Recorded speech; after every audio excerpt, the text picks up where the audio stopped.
Rayana, uy. Aябай, ооруп калыптырмын.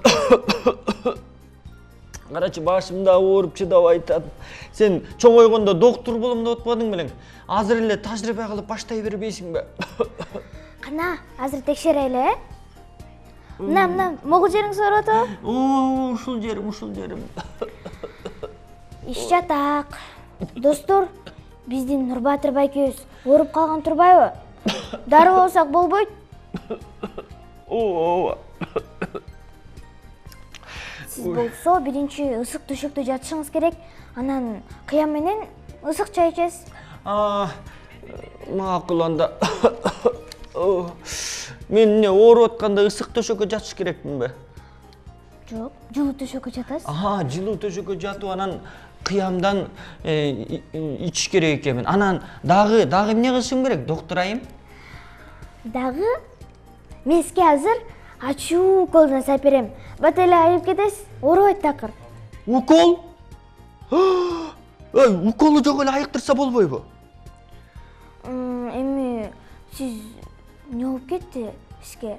Достор, Нурбатыр байкебиз уколдон коркуп кеткен окшойт, э?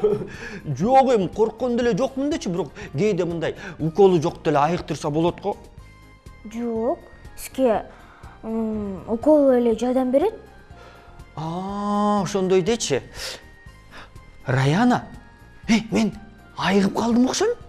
Мага уколдун деле кереги жок болуп калды. Мына карап көрчү, сонун баары сонун болуп калды. Мынакей. Эч кандай дарылоонун кереги жок. Айыгып калдым. Эми башыңыз ысып жатат, бирок мен тамашалап койгом да. Анан мен просто сиз уколдон коргооруңузду билбептирмин да. Ой, эми уколдон деген корккондор көп эле. Мисалы, тигил жакта отурган биздин достордун айрымдары деле уколдон коркот болуш керек. Достор, уколдон коркпогула, э? Уколду 2 мүнөттө эле сайып коет. Анан ал такыр оорутпайт. Баса Нурлан байке бүгүн болсо бизди кам көрүп, биздин ден соолугубузга кам көрүп жаткан биздин докторлорубузду майрамай экен. Абдан жакшы, чын элеби? Анда биз бардык биздин докторлорубузду бүгүнкү майрамы менен чын жүрөктөн куттуктайбыз. Майрамыңар менен. Бирок Нурлан байке, биз өзүбүздүн ден соолугубузду деле алдын алышыбыз керек го? Туура айтасың. Анда биз кантип ден соолугубуздун алдын алыш керекпиз? Мен билем. Биз болсо көңүлдүү көнүгүү жасайбыз. Туура айтасың, Раяна. Анда эмесе достор, канакей ордуңардан тургула, дагы даярдангыла. Азыр биз көңүлдүү көнүгүүнү баштайбыз. Кеттик, Раяна. Достор да туруп калды окшойт. 1, 2.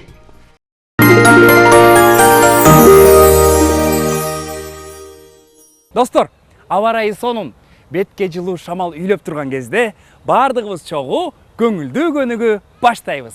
Кеттик анда эмесе.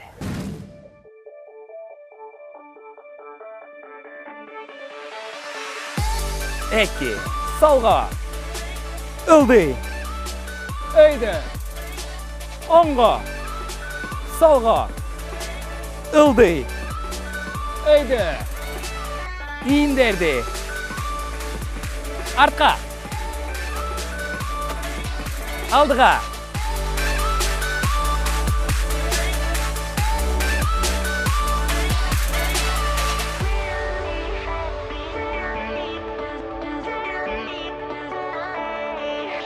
Оңго. Солго. Ылдый. Артка. Буттарды. Сол бут. Колдорду көтөрөбүз.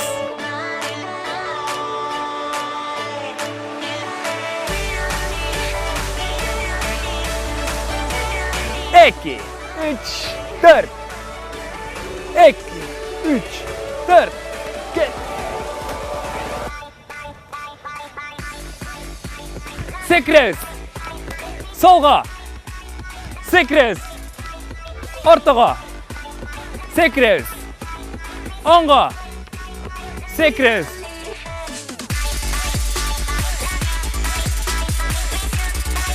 стол коебуз.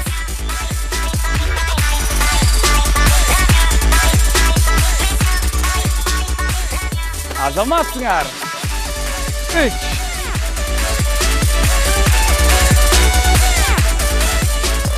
Оң қол. Сол қол. Өкөні.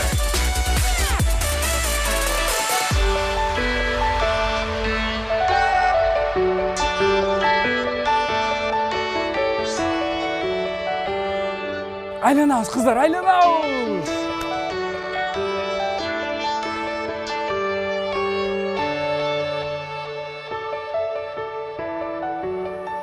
Азаматсыңар. Ушу менен биздин көңүлдү аяктады. Чоң рахмат.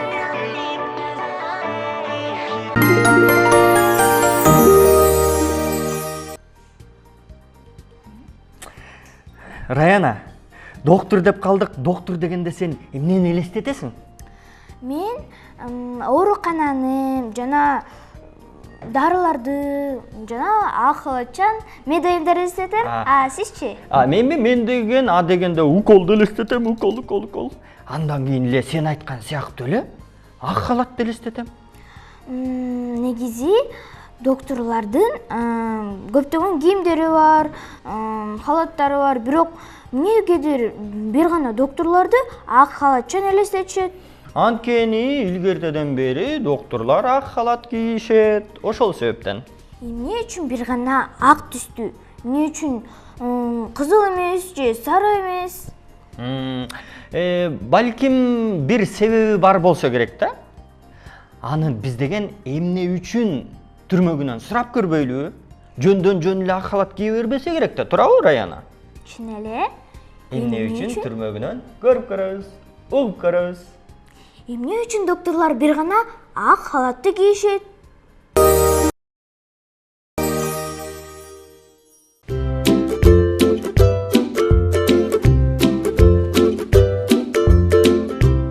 Кандай Билал? Эмне халат кийип алгансың? Жөн эле көрүп аткам. Жөн эле болбойт да. Айтсаң эми? Мен чоңойгондо доктор болгум келет. Аппа халат кийип алып адамдарды дарылагым келет. Халат мага жарашат бекен? Ооба, жарашат экен.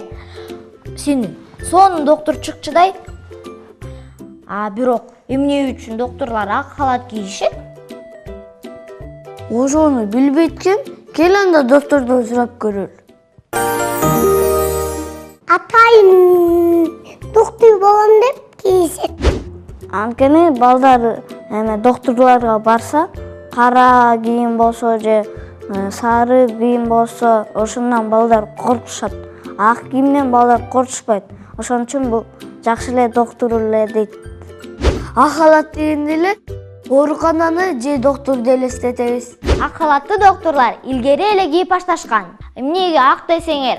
Анткени ак түс тазалыктын символу. Ак түстөгү халат так болуп калса, ал доктор тазалыкты сактаган жок дегенди түшүнүшкөн. Докторлор дайыма бейтаптар менен иштешет. Ошон үчүн ак түс ишенимди ойготот. Мурун халаттын тазалыгынан доктор канчалык өзүнүн ишин билерин аныкташкан. Оор операциядан кийин доктордун халаты канчалык таза болсо, ошончолук мыкты деп таанышкан. Ал эми азыр болсо докторлор ар кандай түстөгү халаттарды жана формаларды кийишет. Ооба, бирок докторлордун негизги түзү ак мойдон кала берет. Ошондуктан достор, ак халатчан докторлорду элестетип же көргөндө коркпой эле койгула. Алар биздей эле адамдар. Бул суроого да жооп ала алдык. Анда эмесе силер менен коштошобуз. Жакшы кабыл.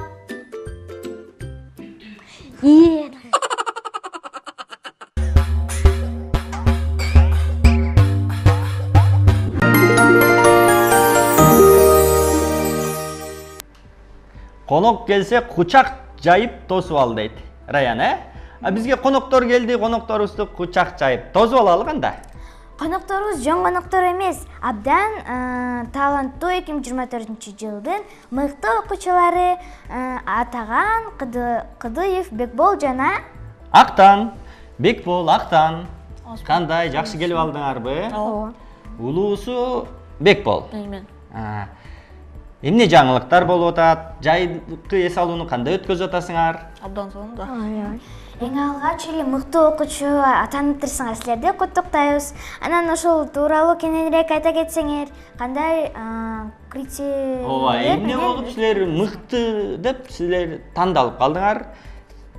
Кандайча, кантип, каяктан? Биринчиден ушу немени таптык, сен мыктысың деген конкурсту. Ошого болсо өзүбүз дил баян жаздык, автобиография жаздык, жибердик ошонун баарын. Өзүбүздүн достиженияларыбызды бүт баарыбызды жибердик.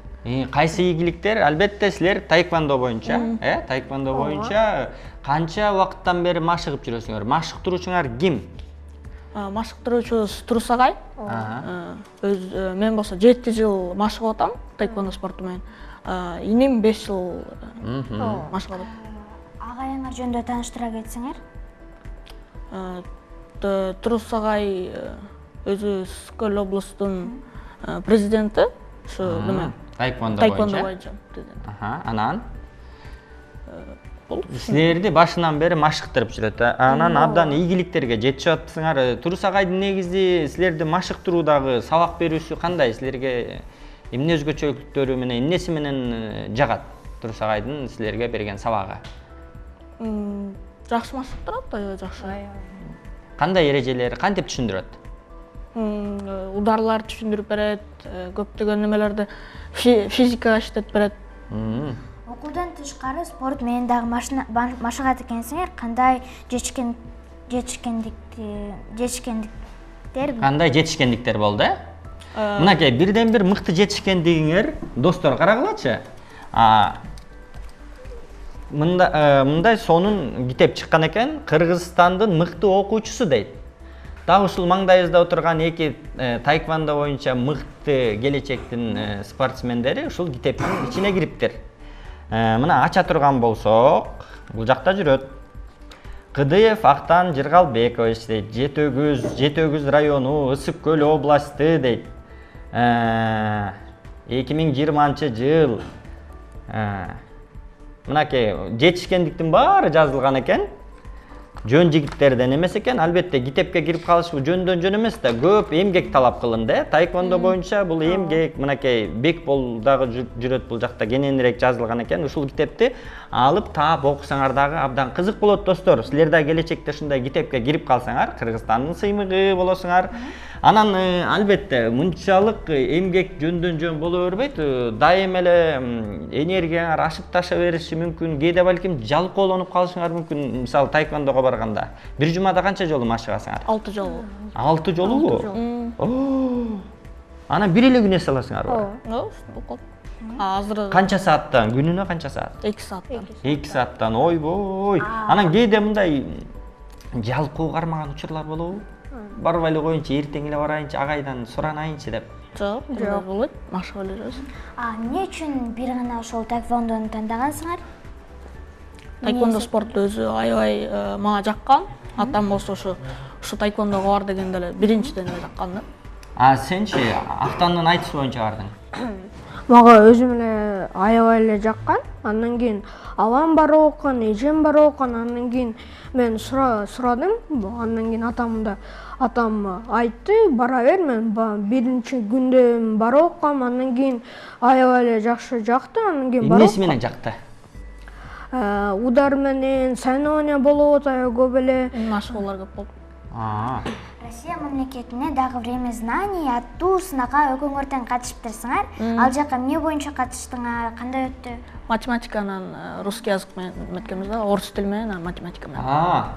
Таэквондодон сырткары дагы илим, билим сабакты да жакшы окуйт турбайсыңарбы? Кантип жетишесиңер? Жетишебиз жакшы. Ошондо үйгө барып эле кечке китеп окуй бересиңерби? Ооба. Бир күндө канча убакыт бөлөсүңөр? Мына таэквондого барат келсеңер 2 саат, анан сабакка балким 2 саат бөлөсүңөр. Анан бөлөк учурда дагы эмне менен алектенесиңер? Үйдөгүлөргө жардамдашабыз, Ооба. Мал сар карайбыз. Ооба, карайбыз. Каникулду кандай өткөзүп атасыңар? Эмне кызыктар болуп атат каникулда? Кичинен сабакты окуйбуз. Анан Жумуштарды кылып келебиз. эмне жумуш кылабыз? сарайды карайбыз, малды аябай көп менен, андан кийин тоого барабыз, көлгө, аябай көптөр жакка барабыз. О, мына көл демекчи. Көл бышып калды да, көлгө түшүп атасыңарбы? Жок. Көлдүн Жетөгүздөн келдиңер, Жетөгүздөн келдиңер, көлгө түшүп баштадыңар. Сезон кандай болуп атат? Түшүнүңөрбү көлгө? Ооба, түшүп келдик. Көлдүн силерге эмнеси жагат? Көл түшкөн жагат. Көлгө жакшы эле түшөсүңөрбү? Жакшы эле чаба куруп, сүзгөндү билесиңерби? Ооба. Кандай ысып калдыбы, үлгүрдүңөрбү? Канча жолу түшкөнгө жетиштиңер? Бир эле. Бир эле жолу.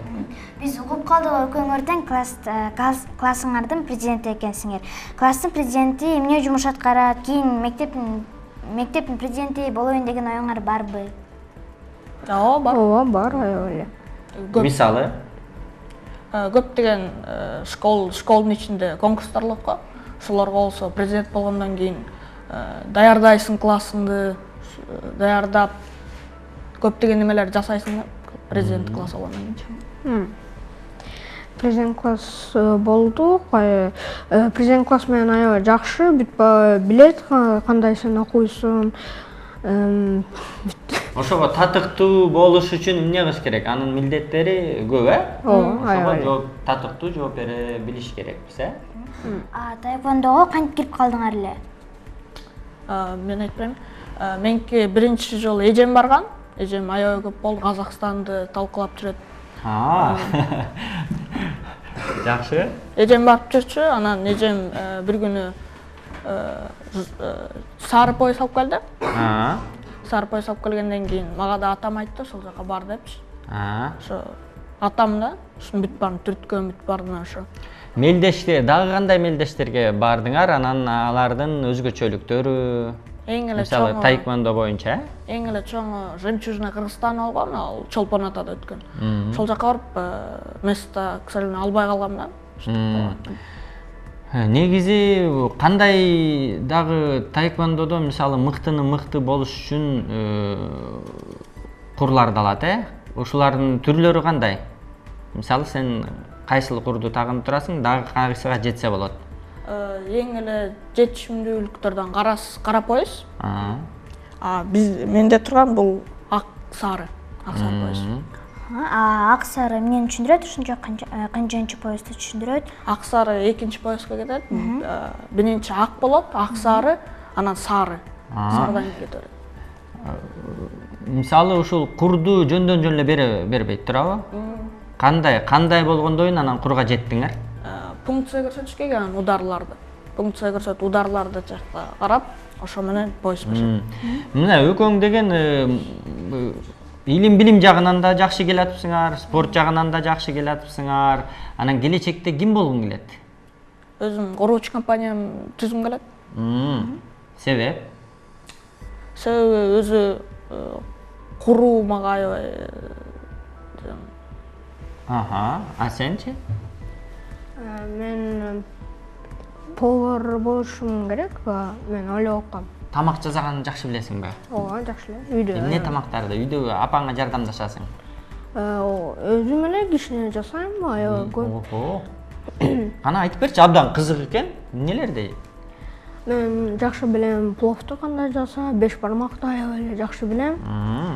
Этти бышырып мен аябай эле жакшы билем, аябай көп блюдаларды билем, кандай жасап. Тамак жасаганга мурдадан эле кызыгат турбайсыңбы? Ооба. Таэквондо кайсы өлкөдөн чыккан билесиңерби? Корея. Мисалы дагы башка кандай спорттун түрүнө кызыгасыңар? Мындай барбасаңар да кызыгасыңар, кандай түрлөрүн билесиңер? Футбол спортун билем. Футбол, Азыр дүйнөлүк Европанын футболу болуп атат, көрүп атасыңар да. Кайсыл командага Англия командасынан өтөт. Англия командасы утат деп ишенип атасыңар, Абдан сонун. Эми мисалы окуу бүттү, азыр ээн эркин эс алуу, кандай эс алууну өткөзөм деп кыялданып атасыңар? Эс алуу кандай жүрүп атат? Азыр Бишкектен эле кайра Эскөлгө барабыз го. Ошол жактан кайра эле тоо, көл. Анан да сборлор болуп калышы мүмкүн таэквондодончу. Жайкысын деле машык кылып турасыңар, сбор болуп. Таеквондо. Тоого эмне себептен барасыңар? Тоодо чоң ата чоң энелер барбы? Жок, эс алуу эле. Эс алуу эле. Кайсы жайлоого барасыңарбы? Үч булак. Ушундай жактарга. Мурда да барып жүргөнсүңөр да? Үч булакты сүрөттөп берчи. Ал кандай, эмне менен эс алганга абдан жагымдуу? Абасы жакшы аякта, тоодо. Ооба. Дагы эмнелер бар? Көп чөп да жакшы. Өзү эле жакшы көрүнөт да мындай караганда. Эс алууга да аябай жакшы. Силер ошондо таеквондодон эс аласыңарбы? Каникулдарда? Эс алып сбордон кийин эс алат да. Сбор бир июльдарда бүтөт, ушундай июльдүн башында өтөт. Силер мыкты окуучу деп тандалып алдыңар. Ушуга кандай критерийлер менен өтүп кеттиңер, тандалып алындыңар? Спорт, окуу, ушу эки. Спорт, окуу экөө менен тең. Окуу болгондо жана мисалы Орусияга барып келген боюнча дагы ошонун жыйынтыгынан дагы болду да? Ал жактан кандай болду? Ошону айтып берчи. Бишкекке эле келдик. Университет Арабаевада өттү ушунда. Университет Арабаевадан кийин Атабейтке бардык. Атабейттен өзү награждение алды. Андан соң силер мисалы азыркы таеквондо боюнча дагы мындай кыскача бир нерселерди көргөзүп бере аласыңарбы? Үйрөнсө болобу биз деле? Пункцияңыз. Эмне деп коет? Анан кандай кыймылдаш керек? Бир сыйра түшүндүрүп туруп, андан көргөзүп берсеңер абдан сонун болот. Пункциясы болот. Эң биринчи пункциялар бөлүнөт да. Биринчи пункция, экинчи пункция, үчүнчү пункция депчи. Биз азыр биринчисин көрсөтүп берели. Биринчисин, ооба. Раяна биз үйрөнгөнгө аракет кылабы? Татаалбы, оңойбу көрүп турабыз. Кана ушул жак. Бир аз да артка. Баштасак болот. Бош кармайсыз, баштайсыз. D'accord.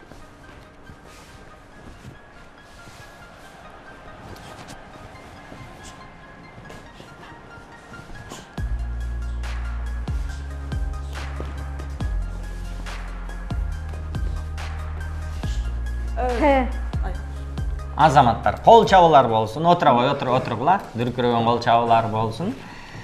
Абдан кызык, Раяна, сага кызык болдубу? Достор, келгиле анда биздин конокторубуздун урматына жагымдуу клипке назар салалы. Андан соң телепост өңгөлөбүз. Абдан сонун болот. Ага чейин да бир баарлашып турат окшойбуз. Биздин жигиттер мына бул дипломдор, күбөлүктөр тууралуу карачы. Бул эмне болгон медальдар? Ушуларды көргөзсөңөр, каяктан кантип алгансыңар? Кайсынысы эмнеси менен өзгөчөлөнөт, күбөлүк дейт. Кана ушуну кенен кесири айта бергиле. Мен колуңан кармап, биздин көрүүчүлөрүбүз да көрсүн. Отурган боюнча. Каяктан алгансың? Актан, айта кой. Мыкты окуучу абам уже айтып берген, биз экскурсия болгон, мага аябай эле жакты.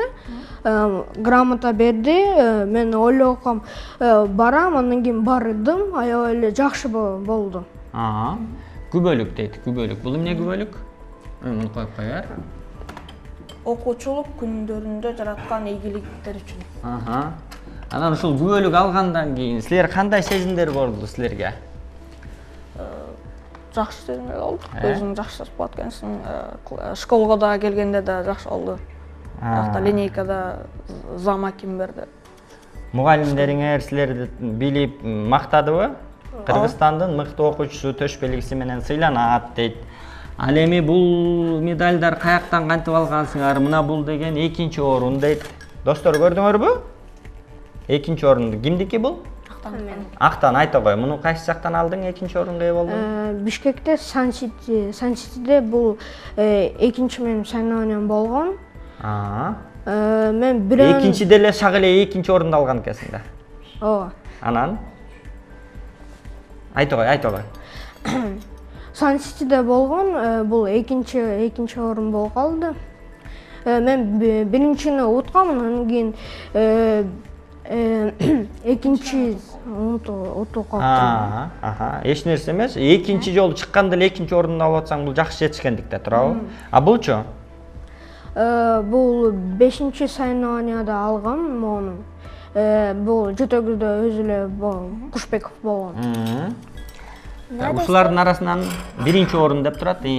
Бул кимдики биринчи орун? Айта кой бул тууралуу, каяктан кантип? Тиги болсо ассоциация жөнүндө өткөн. Мына бул Ассоциация таеквондо ВТФ болуп. 2022-жылы биринчи орунду алган экенсиң. Бул болсо Бунусун точно эсте албайт экенмин. демек сен сыйлыктарың көп экен да эстей албай калыптырсың да. Көп сыйлык аласың. Азаматсың. Анан силер канча бир туугансыңар? Эжекең бар экен, төртөөңөр. Улуңар, эжеңер, анан улуу абабыз. Абаңар, Бектана. анан эжеңер, анан экөөң. Сен кичүүсү турбайсың ба? Ооба. Эркесиң бе? Кичинен. Кичине. Анда биз өзүңөргө ыраазычылык айта турган адамдарыңар болсо, эркин микрофон. Салам айтып кетелби? Ооба, салам айтып кеткиле. Салам айтканда атам айтам, көрүп туруш мүмкүн болот да. Ооба. Атам ушун бүт баарын түрткөн атам болгондо, бизди өстүрүп, бизди ушу спортко тарткан атам болгон.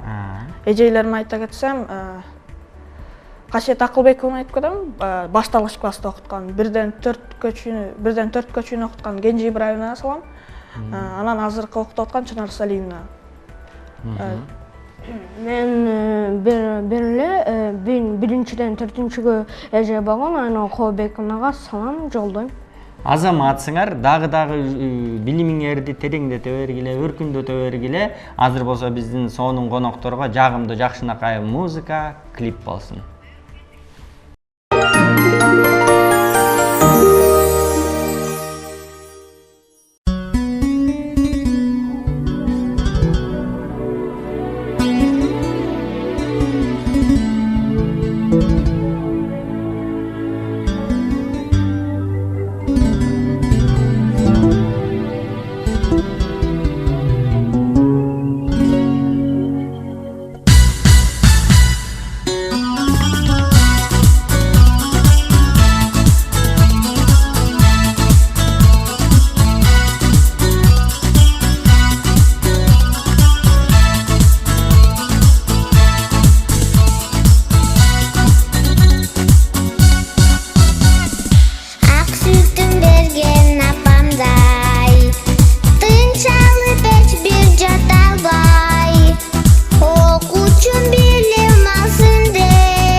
Салам достор, кандайсыңар? Мандайыңар жакшыбы? Силер менен көрүшүп аткан мен бул Бакбол жана менин кесиптешим Айбике. Айбике? Эмне мандайың жок? Достор менен учурашып алсаң болот. Кандайсыңар достор? Айбике, сага эмне болду? Силер баягы Айдай экөөңөр дуал кесип жасайын деп жатпадыңар беле? Эмне урушуп кеттиңерби? Кана айтпачы баарын төкпөй чачпай. Дуал кесип жасайбыз деп калбадык беле? Ошондо боектор менен боеп жатсак, Айдай журналга боекту төгүп алды да. Анан ошол эже келип журналды ким бугады десе, Айдай мени шылтап суудан кургак чыгып кетпедиби? Судан кыргак дечи. Ооба, эмне күлөсүң? Айбике тарынбай эле койчу. Мен болсо судан кургак чыгып кеткен Айдайга күлүп жатам. Баса, биздин достор бул сөздүн маанисин билет болду бекен? Билбейм. Достор, силер бул сөздүн маанисин билесиңерби же билбейсиңерби? Айтып көрөлөчү.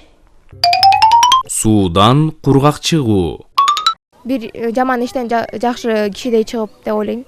Өзүн күнөөлүү кылбай мындай күнөөлүү эмес экенин далилдеп берүү. Сулуусуна карабай, мындай болсо, сулуулук канча көп маани бере бербей деген сыяктуу мааниде түшүнөм да. Өзүңдү билдирбей бир күнөөдөн чыгып кеткенди билдирет.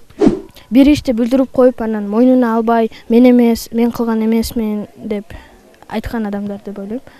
Кандайдыр бир адам күнөөлүү болуп, аны бирок башка элдер болсо башка адамды күнөө кылып, ал суудан кургап чыгып кеткенде эч кимде күнөөлүү болбой чыгып кеткенин айтат.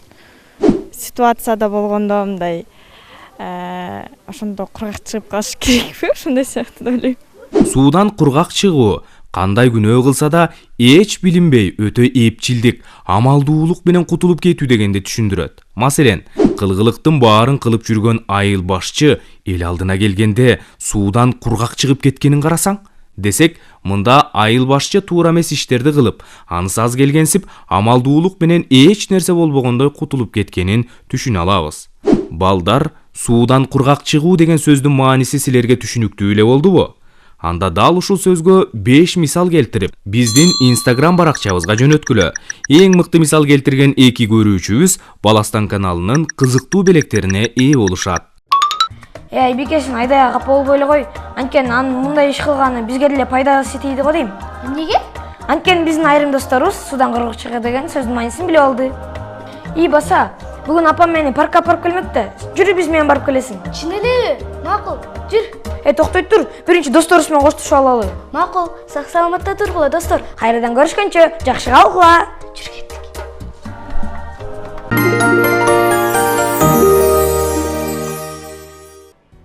Раяна, сен досторуңар болуп кандай оюндарды ойнойсуңар? Биз болсо жашынма, кулашма, качмай топ жана TikTok трендтерди тартабыз. Абдан сонун. Азыр болсо биз көрүүчүлөр менен биздин сонун достор менен дагы бир оюн ойнойлук. Кандай дейсиң? Акылсыңбы? Достор, кана тыңдап тургула. Азыр биздин оюнубуз башталат. Ал оюнга катышуу үчүн өзүңөр билесиңер, 0312 39 15 86 номерине гана чалып койсоңор болот. Жөн гана байланышуу эмес, биз узаткан суроолорго туура жооп беришиңер керек. Анда биз сурообузду баштайлык. Бизге жооп берерде силер сыналгынын үнүн басып туруп, анан тактамай даана жооп бергенге аракет кылгыла. Канакей белек алабыз десеңер, чамдагыла, шашылгыла. Раяна, башта сурообузду. Докторлор эмне үчүн ак халат кийип калышкан экен? Оңой эле суроо. Мына жана эле бул түрмөк кеткен докторлор эмне үчүн ак халат кийишет? Кызыл, жашыл, гүлгүн эмес, ак түстү тандап алышкан.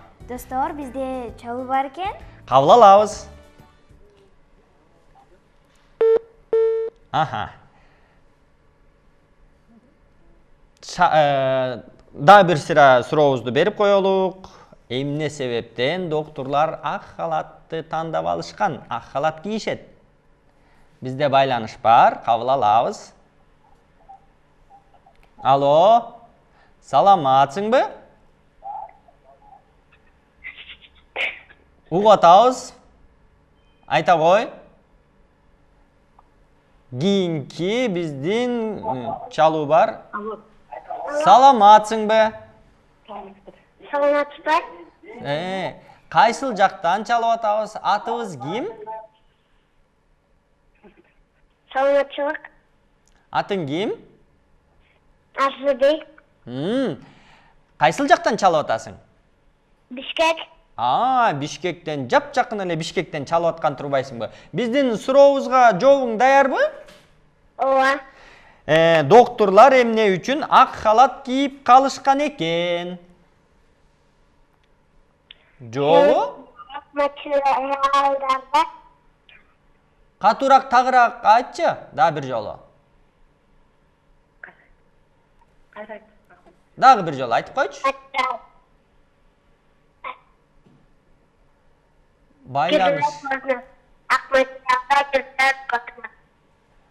Байланышыбыз жакшы болбой жатат, кайра байланышка чыксаңар болот.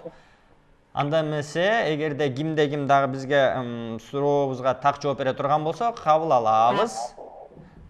Байланыш бар экен. Саламатсыңбы? Алло. Угуп атабыз. Атың ким? Байланыш үзүлүп калды.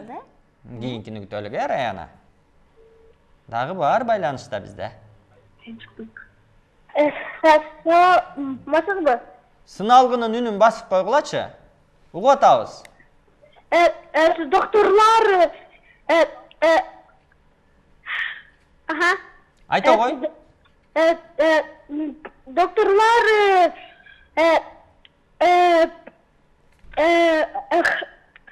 Толкунданба, шашпа. Ак халаты кийген үчүн алар кийген үчүн бул Ак түс эмнени билгизет экен? Тазалык дагы суймандык дагы боркерлик. Азаматсың, тазалыкты билгизет экен, ишенимди билгизет экен. Атыңды айтып койчу. Өмүрбекова Фалиму. Өмүрбек. Кайсыл жактан чалып атасың? Нарынов Атбашы район Калинин. Азамат Атбашыдан Калининден чалып аткан биздин Өмүрбек. Жеңүүчүбүз болуп табылдың. Азаматсың, анан биз деген белегибизди алып кетсең болот. Белекти кантип алып кетет Раяна? Качан кантип алып кетсе болот? Иш күндөрү алып кетсеңер болот. Жаш гвардия бульвары 54 Утарка каналы. 59 Жаш гвардия бульвары. Анан деген иш күндөрү эртең мененки саат 9-дан кечки 6-га чейинки учурда келип, Баластандан чакан белекти алып кетсең болот. Азаматсың, куттуктайбыз. Азыр болсо мындан ары сапарыбызды улайлык, Раяна. Биз азыр кийин кайсы түрмөккө кетебиз азыр? Биз болсо менин оюн түрмөнү көрөбүз. Ооба, кичинекей балдардын таттуу жоопторун, суроолорун угалык.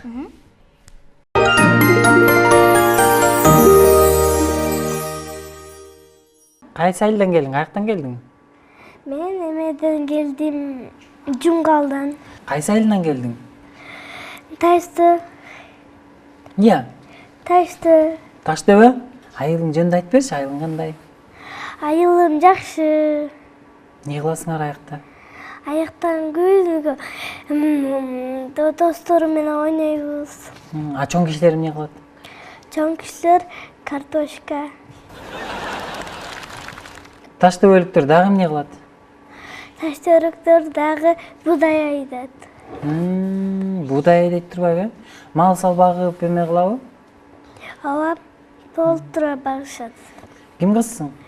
Мен деген Бек Султандын кызымын. Ал мурда директор болгон. Сен ташты өйдө сен алыстан басып келаткан. Директордун кызы келатат, директордун кызы келатат деп дешпейби? Жок, антишпейт. Мектеп жагабы же бала бакча жагабы? Бала бакча. Болду да бала бакчаны бүттү да, мен мектепке барышым керек да, мектепти жактырып башташым керек. Айлык кыздар чай куйганды, камыр журганды билет го. Сен билесиңби, үйрөндүңбү ошону? Ага, үйрөнгөм мурда. Мамам оорутканда мен идиш жугам. Сен идиш жудуңбу? Ооба. Мен үйдүн эң чоңусумун. Үйдүн чоң кызы болгон үчүн сен идиш жуган турбайсыңбы? Айыл менен шаардын айырмасын айтып берчи, кандай айырмасы бар? Шаарда парк бар, биз эртең паркка барабыз да. Айылда жокпу? Ооба, айылда мурда бар болчу, аларды алып салышкан. Чоңойгондо ким болосуң? Мен деген окуучу болом. Окуучу? Окууну бүткөндөн кийин ким болосуң? Мен деген мектепти балдарды окутам. Сен окутуучу, мугалим болуп турбайсыңбы? Эмне үчүн мугалим болгон жагат сага? Ошого көп балдарды окутасың. Билимди өнүктүрүп, мугалимдердин айлыгы да көбөйүп, Ооба. Мугалимдер силер жакта канча сом алат жумгалда? Бизде 2 сом. 2 сом жетеби анан жашоого? Ооба, жетет. Союз убагында турбайбы? Ооба. Сен кимге окшошсуң? Мен мамама окшошмун. Эмне үчүн мамаңа окшошсуң? Ошого мамам айткан, сен мага окшойсуң деп. Жумгалдын Таштөбө айылына дагы кимдерге салам айтасың? Досторума, атама айтам, мамама айтам, бөөгүм айтам. Баарына ысык салам, Апамдын кылган мага кылган, зор эмгеги апамдын кылган мага кылган, мол эмгеги апамдын эне сүтүн актабасам, канткенде Азаматка коном деги. Вау! Олтмуш экен мааниси,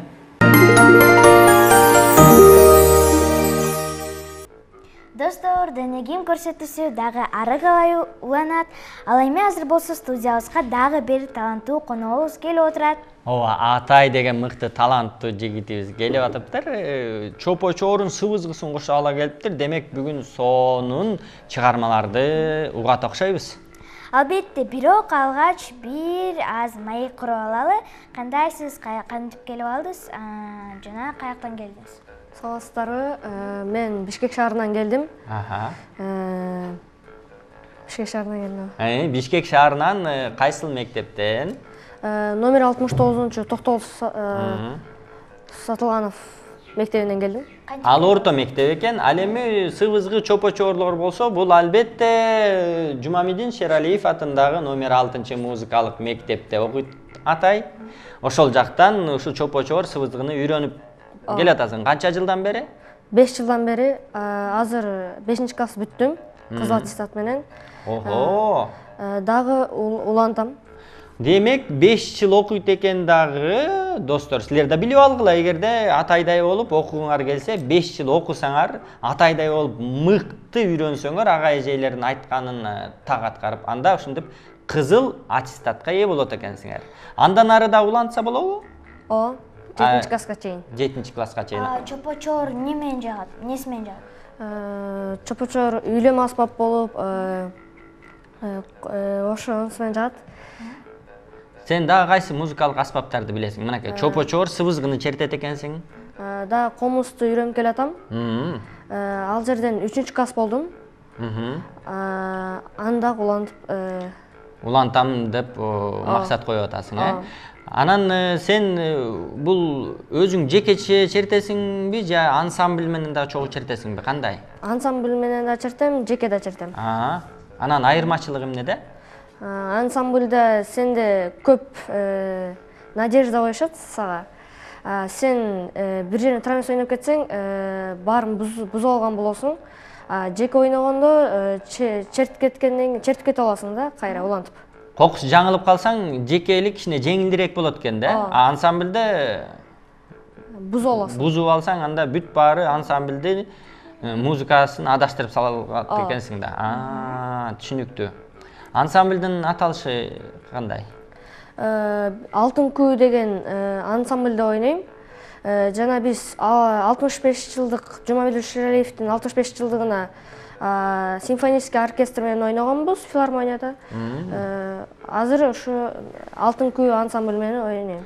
Дагы кайсыл ансамбль, чопо-чордон башка кайсыл эмелерге кызыгасыз? Мындан сырткары футболго кызыгам, бокска кызыгам.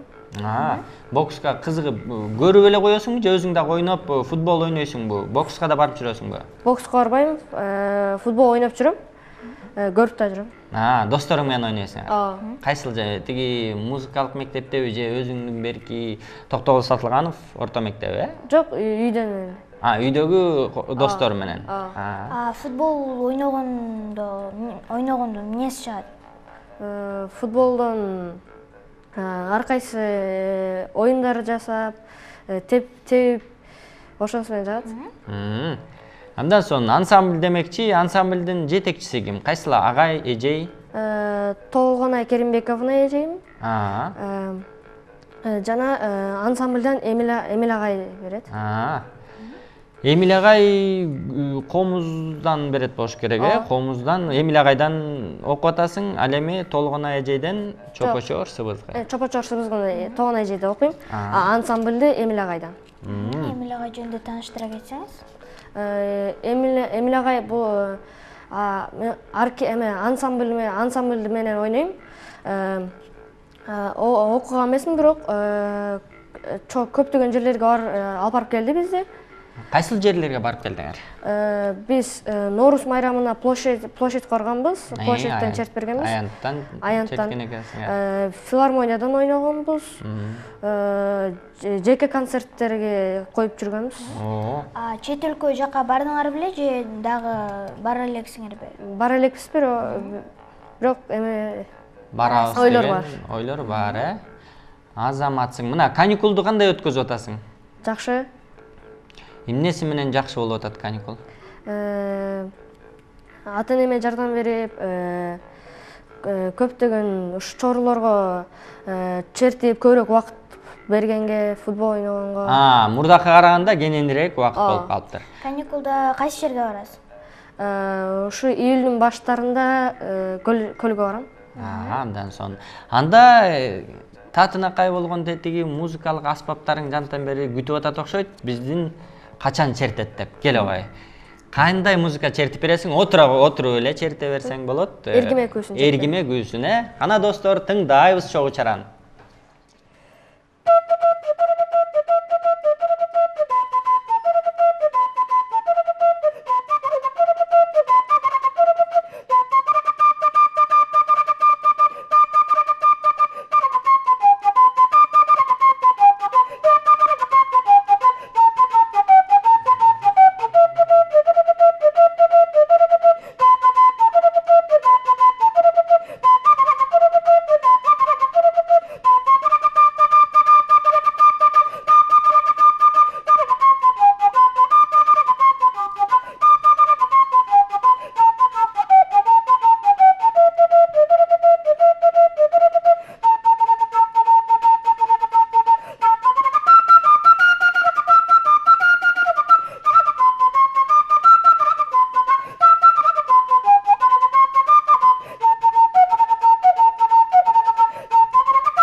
Азамат, баракелде.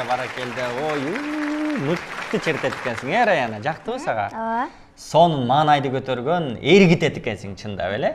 Ал эми Чопочор менен Сыбызгынын айырмасын бизге түшүндүрүп берчи. Кээ бир достор билбеши мүмкүн, мен үчүн да кызык болуп атат. Чопочор бул бир аз кичинекей болот өзүнөн эле. Сыбызгыны үйрөнүш оорураак, бир аз Чопочорго караганда. Эмне себептен оорураак? Анткени муну үйлөш дагы оорураак болот, муну үйлөш туура жерге коюш керек. Чопочордо болсо батал үйрөнүп кетсе болот да, шык болсо. Шык болсо батал үйрөнүп кетсе болот. Сыбызгын деле биринчи Сыбызгын батыраак үйрөнүш үчүн биринчи Чопочор үйрөнүп, анан Сыбызга өтүш керек. Биринчи сыбызга өтүп кетсең, бир аз кыйыныраак болуп калат го деп ойлойм. Түшүнүктүү. Мен биринчи чопочорду анан сыбызгага өткөм. Ошондо чопочор оңоюраак экен, ансамбль. Анда ошо оңоюраактан кайра баштабайлыбы? Абдан жагып калдың, сонун чертеткенсиң. Эми чопочордон да бир угуп көрбөйлүбү, Экөөнү кошуп. Экөөнү кошуппу? Абдан сонун болот. Келиндердин эркекү. Эркекү,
Азаматсың атай.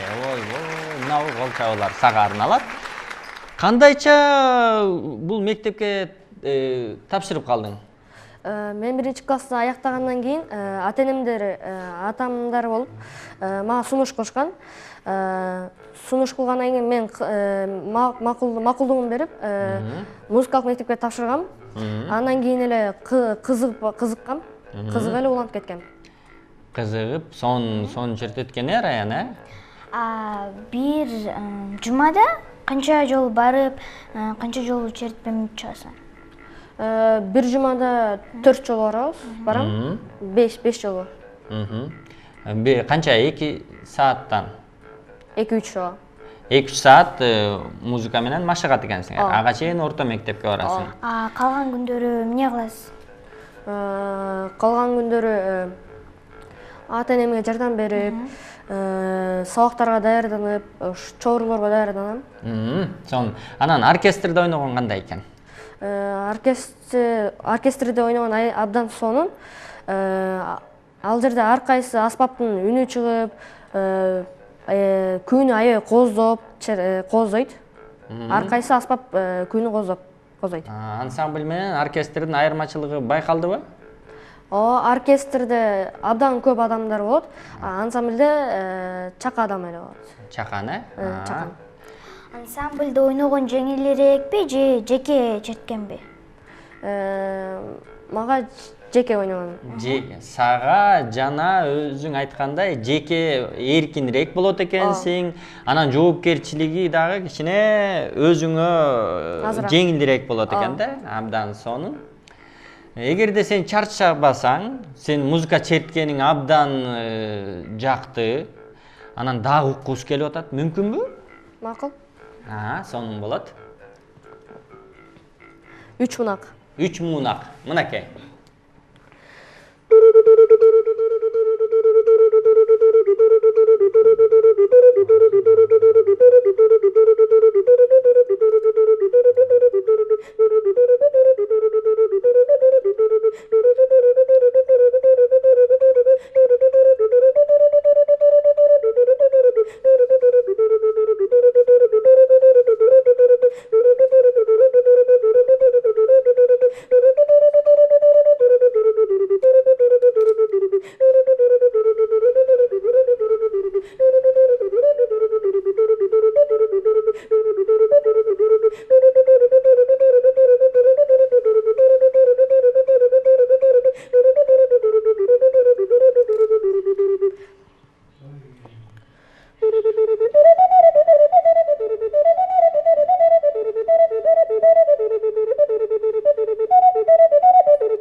Barakalla. Barakelde. Азаматсың, өтө мыкты талант экенсиң, дагы талантың ташкындай берсин, өнөрүң өркүндөй берсин. Мына бул эки чопочор менен алмак салмак аткарып атасың. Экөөнүн айырмасы эмнеде болуп атат ошондо? Экөөнүн айырмасы буну бир караганда көлөмү боюнча айырмаланып турат. Алдыгы колуңдагы гана досторго да көргөзүп койчу. Экөөнүн айырмачылыгын тигини да жанаша коюп. Ре чопочор, муну ре чопочор деп аташат. Ре чопочор, достор. Бул жоонураак чыгат, буга караганда бул ля чопочор деп тональность менен бөлүнөт. Бул ичкерээк чыгат. Ичке бийик чыкканы ля чопочор экен, ал эми жоон, бул ре чопочор. Салмактуу дагы, көлөмү да чоң экен, бул болсо ре болуп айырмаланат экен. Абдан сонун, анан демек экөөнүн бир күүлөнөт башында, анан ошо боюнча ошол тональносттагы күүлөрдү чертип турабыз. Атай абдан сонун, таланттуу бала экенсиң, сага абдан мыкты экенсиң, баа бердик. Дагы ушунуңду калтырбай өнүктүрө бер, өстүрө бер. Азыр болсо сага эркин микрофон, кимге каалоо тилек айткың келет, эмне айткың келет? Албетте, Эмиль агай менен Толгонай эжей дагы көрүп атса керек, кана салам айтып, салам жолдоп койсоң болот. Мен ата-энеме, чоң апам, тайнем, тайтамдарга, жана Толгонай эжеме, Эмиль агайга терең ыраазычылык, салам жолдойм. Жана азыркы көрүп жаткан көрүүчүлөргө дагы ысык салам. Дагы көптөгөн туугандарга, классташтарым, эжейлериме салам жолдойм. Азаматсың. Мынакей достор, ошентип көз ачып жумгачак деле биздин убактыбыз соңуна келип жетиптир. Бирок достор, кайгырбагыла. Кайрайлы, биз болсо силер менен жума күнү көрүшөбүз. Силер каникулдарыңарды жакшы өткөрүп, сонун өткөрүп алгыла. Кош кыла, эмки эфирден жолукканча. Кош калгыла.